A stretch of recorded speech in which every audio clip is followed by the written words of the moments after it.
Assalamualaikum warahmatullahi wabarakatuh. Balik lagi di channel ABS17.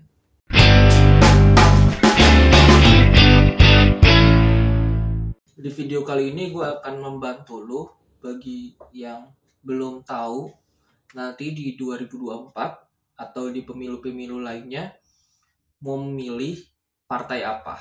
Pertama, kita harus tahu dulu bahwa kita sekarang ini ya menggunakan sistem terbuka, pemilu yang terbuka.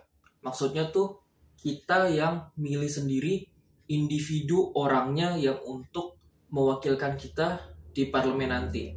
Jadi bedanya terbuka sama tertutup itu, kalau terbuka kita milih sendiri orangnya, individunya. Makanya kalau misalkan di pemilu banyak ya nama-namanya. Misalkan dari partai A, nama-namanya ada berapa, 1-8 misalkan, 1-5 atau bagaimana lah. Nah, itu kan nama-nama orang semua ya. Kita milih tuh orangnya. Itu kalau sistem yang terbuka. Tapi kalau sistem yang tertutup, kita hanya milih partainya saja. Nanti dari partainya itu yang akan milih orang yang pas untuk duduk di bangku parlemen gitu. Nah, di sini gue akan ngebantu lu kalau lu masih bingung mau milih apa di 2024 nanti atau pemilu-pemilu yang lainnya. Di sini gue akan ngomongin ketiga jabatan, yaitu Presiden, DPRD, dan DPR RI. Yang pertama, kalau Presiden, itu kan diusung oleh beberapa partai ya. Bisa aja mungkin diusung satu partai yang gede. Cuma biasanya partai-partai ini berkoalisi. Jadi nanti 2024 lo harus tahu calon presiden A itu diusung oleh partai mana aja. Misalkan, ini contoh ya. Misalkan saat ini Anies itu diusung oleh 3 partai, yaitu PKS, Nasdem, dan Demokrat. Nah, dilihat lagi di calon presiden yang lainnya itu diusung sama berapa partai dan partainya apa saja. Misalkan tadi Nasdem, PKS, dan Demokrat. Kita udah tahu nih 3 partai yang mengusung Anies. Nah, kita minimal tahulah partai ideologinya apa aja, spektrum politiknya di mana, dan kita harus mikir kebijakan-kebijakan mereka nanti kalau misalkan berkuasa, Aniesnya terpilih menjadi presiden dan mereka banyak di DPR, kira-kira apa kebijakannya dan apa yang mereka perjuangkan. Itu yang dari presiden ya. Kalau DPR dan DPRD agak-agak mirip cara milihnya. Yang penting lu harus tahu dulu partainya. Misalkan gue bercontoh lagi, misalkan PKS, lu harus tahu dulu PKS itu apa, ideologinya apa, spektrum politiknya apa, dan orang-orangnya yang masuk PKS itu yang seperti apa. Itu akan berpengaruh ke apa kebijakan atau apa pengaruh dia di parlemen nantinya. Dan begitu juga partai-partai lain ya. Nah, kalau lu udah paham dengan partai-partai itu, 18 partai itu, minimal nggak usah terlalu mendalam lah, terlalu bingung. Tapi yang pasti lu harus tahu kulit-kulitnya lah, nggak usah terlalu mendalam nggak apa-apa. Yang penting lu tahu kulit-kulitnya gitu. Yang penting menurut gue 3 tadi. Yang pertama lu harus tahu ideologinya apa. Yang kedua lu harus tahu spektrum politiknya mereka di mana. Nih, yang ketiga, lu harus tahu individu dari orangnya yang lu pilih nanti.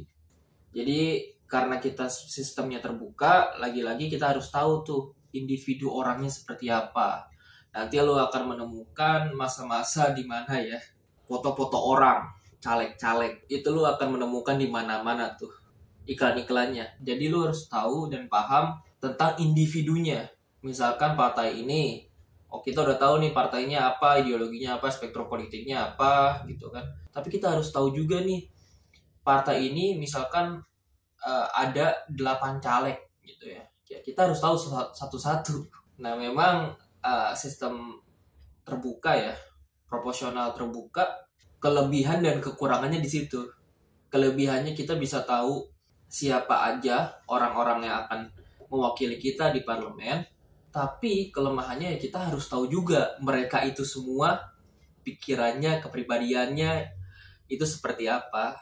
Jadi itu ya, gue resume sebentar. Untuk milih presiden, kita harus tahu dulu partai mana aja yang mengusungnya. Dan kita juga harus tahu kepribadian dari calon presidennya, jangan lupa itu. Itu untuk milih presiden. Untuk milih DPR atau DPRD, kita harus tahu dulu partainya apa, baik itu ideologinya, spektrum politiknya, dan orang-orangnya, individualnya. Kita harus tahu kepribadiannya seperti apa, latar belakangnya seperti apa. Dan dari ketiga ini kita bisa memperkirakan apa saja sih yang mereka perjuangkan kalau duduk di parlemen nanti. Dan ini ada tips tambahan yang penting. Jangan memilih partai politik yang berani nyogok lu. Sekali lagi, jangan milih partai politik yang berani nyogok suara lu. Kalau suara lu aja berani dia sogok, ada kemungkinan besar dia akan mempermainkan lu untuk keuntungan dia pribadi ketika sudah menjadi anggota parlemen. Misal, ini gue menyontohin diri gue sendiri, misalkan gue calon DPR, calon DPRD, terus gue nyogok lu nih, pilih gue nanti ya, gue ada di partai bla bla bla, nomor bla bla bla, dan dari sogokan gue ini, misalkan lu terima, kekayaan gue habis dong untuk nyogok-nyogok lu pada.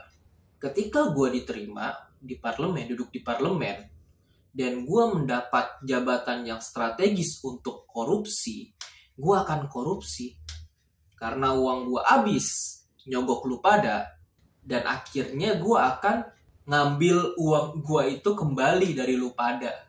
Dari apa? Dari korupsi, dari uang haram. Jadi larangan pertama yaitu jangan milih partai politik atau individual orang itu apabila partai politik itu atau orang itu berani nyogok suara lu. Tapi bagaimana misalkan kita ngambil uangnya tapi nggak milih orangnya? Itu juga jangan. Kenapa? Gini, gue dengar cerita ya. Ada orang dia pengen disogok, baru pengen ya disogok. Si orang yang pengen disogok ini udah diiming-imingin uang ya. Nggak mungkin ratusan ribu ya, jutaan.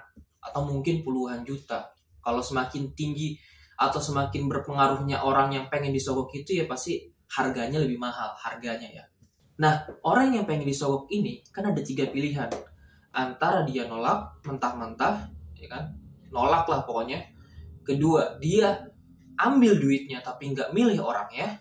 Atau dia nerima uangnya dan milih orangnya. Dan kalau ada di antara lu yang mendapatkan ujian seperti itu, gua saranin lu untuk milih untuk tidak mengambil uangnya dan tidak memilihnya. Karena kalau lu ngambil uangnya tapi lu nggak milih orangnya, ada kemungkinan nanti lu bisa, ini percaya nggak percaya ya, disantet. Makanya hati-hati dari sekarang.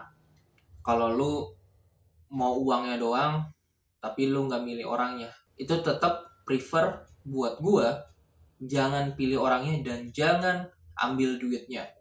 Suara lu lebih berharga daripada uang. Maka pilihlah parpol, pilihlah orang yang nggak mau nyogok suara lu. Jadi kalau misalkan pemerintahan saat ini atau orang-orang DPR atau DPRD saat ini ada yang korupsi, ada yang membuat kebijakan yang salah, itu bukan hanya parpolnya, bukan hanya individual dia, si pemerintah atau wakil rakyat ini, bukan hanya itu yang disalahkan. Tapi yang disalahkan juga orang yang memilihnya karena disogok pakai uang. Itu yang harus disalahkan juga. Karena mereka lah si orang-orang ini terpilih, entah itu duduk di jabatan eksekutif atau legislatif, karena uang haram. Jadinya ya negara kita ini digerogoti oleh penjahat-penjahat. Itu aja dari gua. Kalau misalkan ini bermanfaat, silahkan subscribe, comment, and like. Jangan lupa share juga, supaya insya Allah banyak orang-orang yang dapat insight atau dapat pengetahuan baru di video ini. Thanks for watching. Terima kasih semuanya nonton. Have a nice day. Wassalamualaikum warahmatullahi wabarakatuh.